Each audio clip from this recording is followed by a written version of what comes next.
Assalamualaikum warahmatullahi wabarakatuh. Kembali lagi pada saya Suci Hasanah. Di sini saya akan menjelaskan pembelajaran ekologi tumbuhan yang mana berjudul siklus biogeokimia.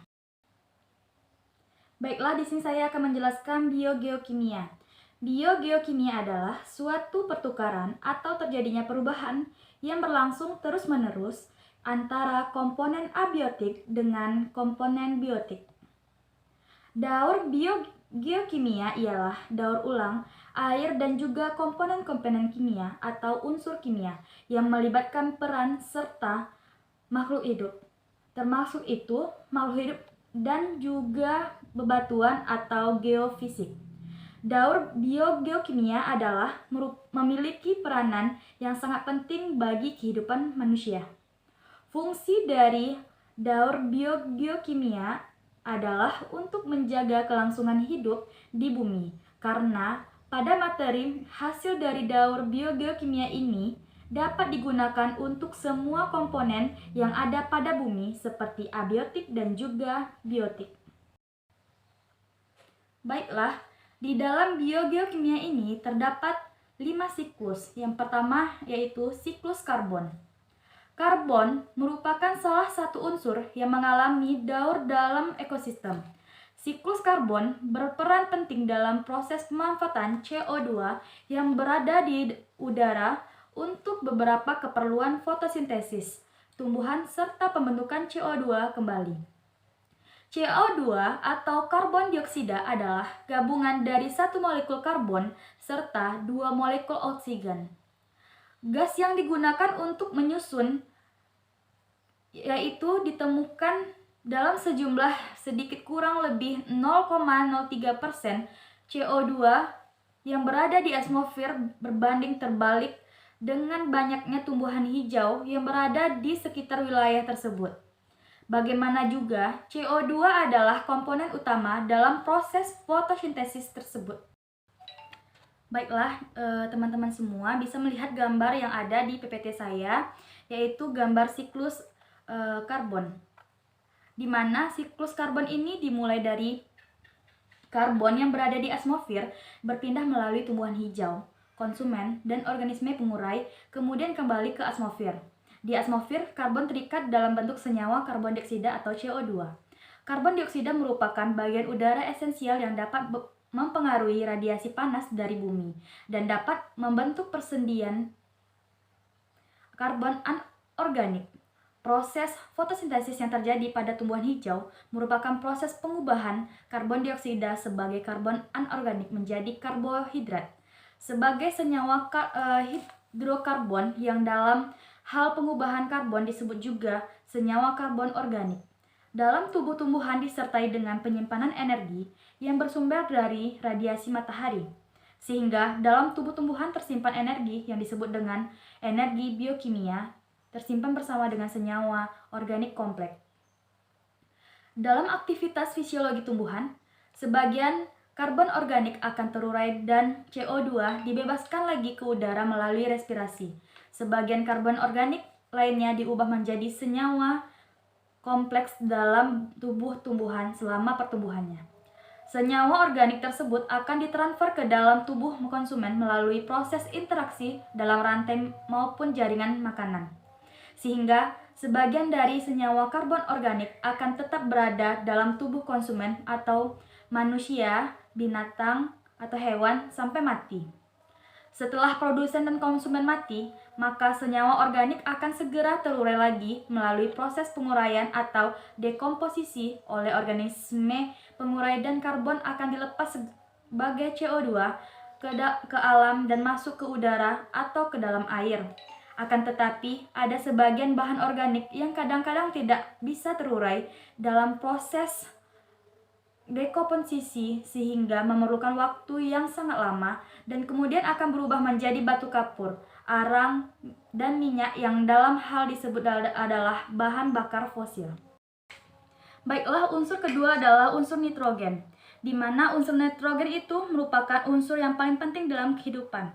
Unsur dari asam amino yang membentuk protein dan nukleosida, serta sebagai bahan penting yang membentuk asam inti di dalam sel. Baiklah, ini adalah gambar siklus nitrogen, di mana atmosfer mengandung lebih kurang 80% atom nitrogen dalam bentuk gas nitrogen. Di dalam organisme, nitrogen ditemukan dalam semua asam amino yang merupakan penyusun protein.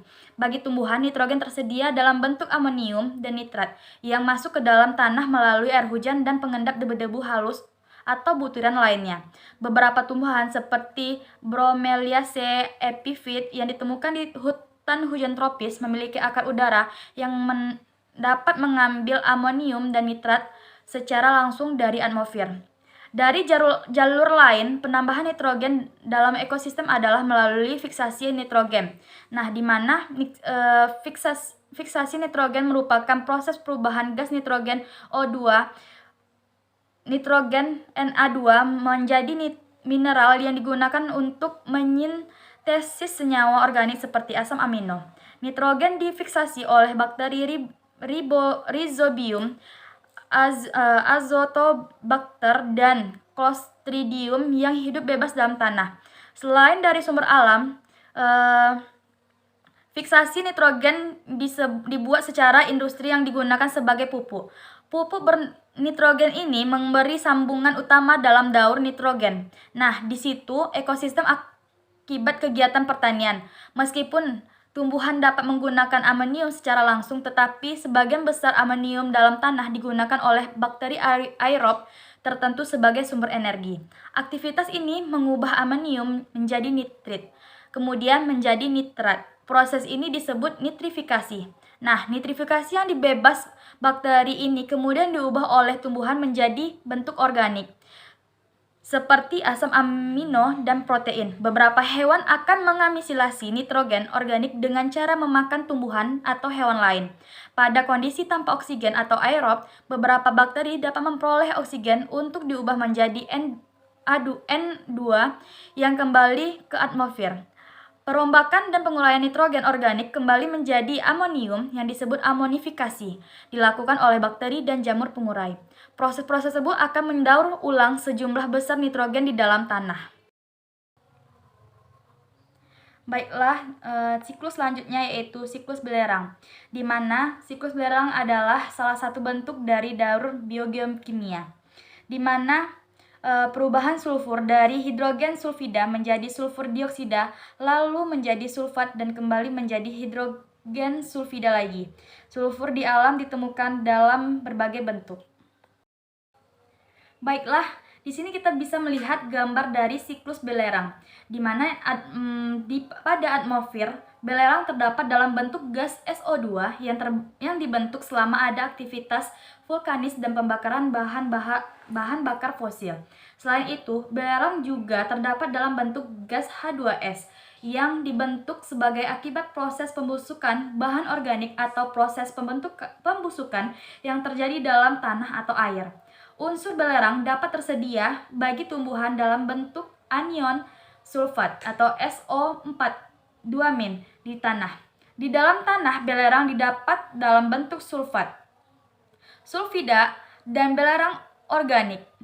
Sumber belerang yang memasuki atmosfer berasal dari aktivitas vulkanik atau misalnya gunung meletus. Nah, penggunaan bahan bakar fosil untuk kepentingan industri, transportasi, dan rumah tangga. Contohnya itu penggunaan batu bara dan minyak bumi, serta dari proses pembusukan bahan organik oleh organisme mikro. Baiklah, selanjutnya yaitu siklus fosfor. Nah, fosfor merupakan elemen penting dalam kehidupan karena semua makhluk hidup membutuhkan fosfor dalam bentuk ATP sebagai energi untuk metabolisme sel. Fosfor yang terdapat di alam dalam bentuk ion fosfat. Ion fosfat terdapat dalam bebatuan. Adanya peristiwa erosi dan pelapukan menyebabkan fosfat terbawa menuju sungai hingga laut membentuk sedimen. Baiklah, di situ bisa kita lihat adanya siklus fosfor. Nah, di mana secara alami keberadaan fosfor di alam berasal dari pelapukan batuan mineral atau batuan fosfat. Sebagian lagi berasal dari pelapukan bahan organik. Namun, demikian pada kondisi alami, fosfor yang tersedia bagi organisme khususnya yang dapat dimanfaatkan oleh tumbuhan jauh lebih rendah daripada nitrogen. Rasio fosfor terhadap nitrogen dalam air yaitu 1:23. sehingga fosfor menjadi faktor pembatas bagi pertumbuhan dan organisme lainnya. Selain batuan-batuan fosfat, terdapat juga deposit-deposit fosfat dalam jumlah banyak yang bersumber dari kotoran maupun tulang-tulang hewan. Misalnya ikan laut dan burung-burung merupakan hewan yang ikut bertanggung jawab terhadap terbentuknya deposit fosfat, meskipun sumber fosfat di dalam cukup banyak. Akan tetapi, tumbuhan masih dalam mengalami kekurangan fosfat karena sebagian besar fosfor terikat sehingga secara kimia oleh unsur lainnya dan sukar larut di dalam air, sehingga diperkirakan 1% fosfor yang dapat dimanfaatkan oleh tumbuhan.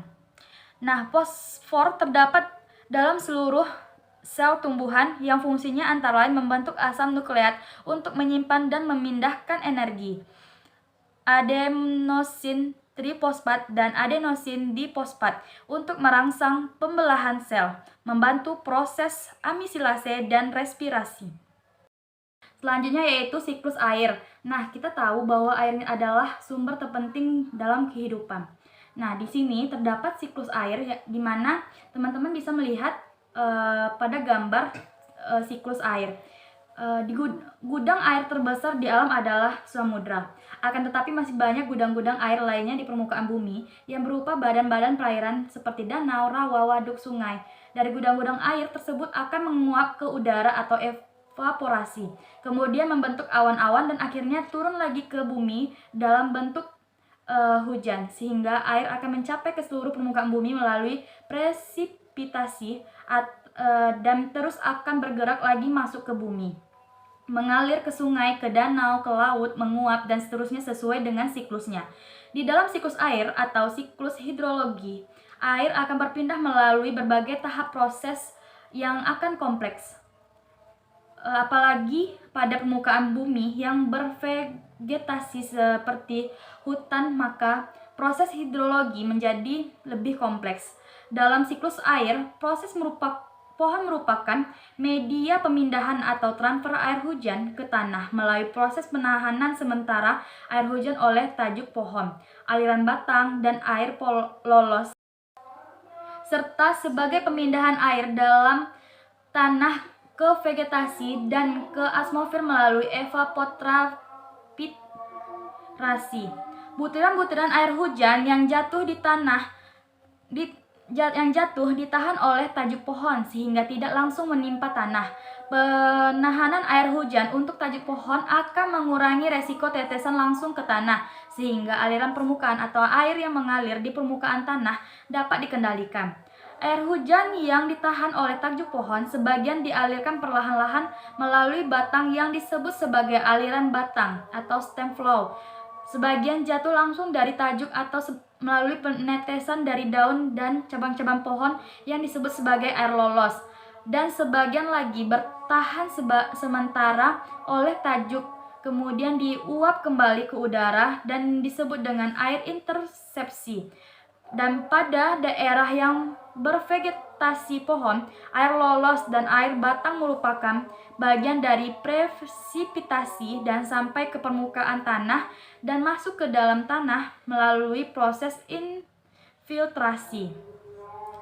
Infiltrasi air hujan pada daerah bervegetasi akan lebih besar bila dibandingkan dengan daerah-daerah yang tidak bervegetasi, sebab vegetasi tersebut menghasilkan serasah yang dapat meningkatkan porositas tanah, meningkatnya infiltrasi dan perkolasi tanah atau peristiwa pergerakannya air ke bawah dalam profil tanah. Berdampak positif terhadap meningkatkan muka air tanah. Jika muka air meningkat, maka akan mengurangi kekeringan dan mencegah terjadinya kekeringan pada musim kemarau. Sedangkan berkurangnya aliran permukaan menyebabkan berkurangnya erosi, berkurangnya sedimentasi, mencegah tanah longsor dan bahaya banjir dapat terkendali. Baiklah, itu adalah 5 siklus dalam biogeokimia. Nah, apabila ada kesalahan mohon dimaafkan. Wabillahi taufiq wal hidayah. Wassalamualaikum warahmatullahi wabarakatuh. Sampai jumpa kembali.